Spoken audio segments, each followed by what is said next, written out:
ലോക്സഭാ തെരഞ്ഞെടുപ്പിൽ ഏറ്റവും അവസാനമാണ് കൃഷ്ണകുമാർജിയെ കൊല്ലത്തെ സ്ഥാനാർത്ഥിയായി എൻഡിഎ പ്രഖ്യാപിക്കുന്നത്. വൈകി എത്തിയിട്ടും മണ്ഡലത്തിൽ കൃഷ്ണകുമാർ നേടിയ സ്വീകാര്യതയും ചിട്ടയായ സംഘടനാ പ്രവർത്തനവും എൻഡിഎ ക്യാമ്പിന് വലിയ പ്രതീക്ഷ നൽകുമ്പോൾ ഇടത് വലത് മുന്നണികൾക്ക് അങ്കലാപ്പാണ്.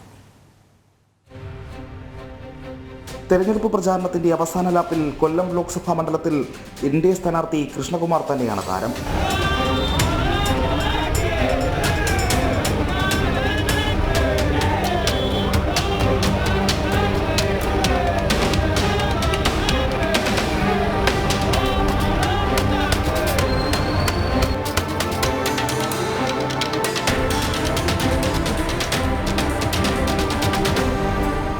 ചന്ദനത്തോപ്പ് ഐടിയിൽ SFIക്കാർ തടഞ്ഞതും തുടർന്ന് നടത്തിയ പ്രസംഗവും തുടക്കത്തിൽ തന്നെ കൃഷ്ണകുമാറിനെ കൊല്ലം നെഞ്ചേറ്റാൻ കാരണമായി. കടൽക്ഷോഭത്തിൽ ദുരിതക്കയത്തിലായ മുണ്ടയ്ക്കൽ തീരത്ത് നടത്തിയ ഇടപെടലുകളും ശ്രദ്ധ നേടി. കശുവണ്ടിയും മത്സ്യബന്ധനവും അടക്കമുള്ള കൊല്ലത്തിന്റെ പരമ്പരാഗത മേഖലകളുടെ ശോചനീയാവസ്ഥ പരിഹരിക്കാൻ സമഗ്രമായ പദ്ധതികൾ ആവശ്യപ്പെട്ട് കൃഷ്ണകുമാർ പ്രധാനമന്ത്രിക്ക് നേരിട്ട് നിവേദനവും നൽകിയിരുന്നു. താരകുടുംബം നൽകുന്ന സെലിബ്രിറ്റി സ്റ്റാറ്റസും കൃഷ്ണകുമാറിന് ലഭിക്കുന്ന സ്വീകാര്യത വർദ്ധിപ്പിക്കുന്നുണ്ട്. മുളവനിയിൽ പ്രചാരണത്തിനിടയിൽ കണ്ണിന് പരിക്കേറ്റതും തുടർന്നുണ്ടായ സംഭവ വികാസങ്ങളും അവസാന ലാപ്പിലും കൃഷ്ണകുമാറിനെ കൊല്ലത്തെ വോട്ട് ചർച്ചകളുടെ കേന്ദ്രമാക്കുകയാണ്. സംഭവത്തിൽ BJP പ്രവർത്തകനെ കുറ്റവാളിയാക്കാൻ ഇടതു പാർട്ടികൾ നടത്തുന്ന ശ്രമങ്ങളും ജനങ്ങൾ വിലയിരുത്തുന്നുണ്ട്.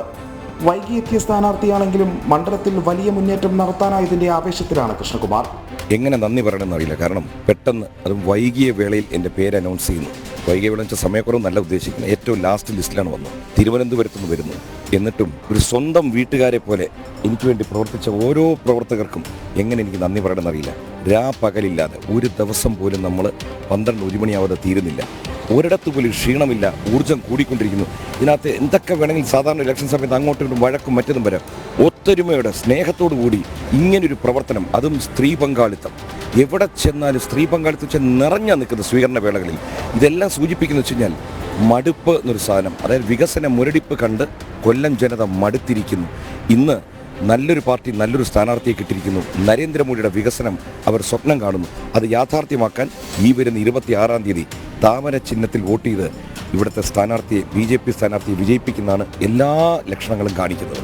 BJP തമിഴ്നാട് സംസ്ഥാന അധ്യക്ഷൻ K. അണ്ണാമലയടക്കമുള്ള ദേശീയ നേതാക്കളുടെ സന്ദർശനം സൃഷ്ടിച്ച ആവേശവും കൊല്ലത്തെ NDA പ്രതീക്ഷകൾക്ക് ചിറക് നൽകുന്നു. ജനം, കൊല്ലം.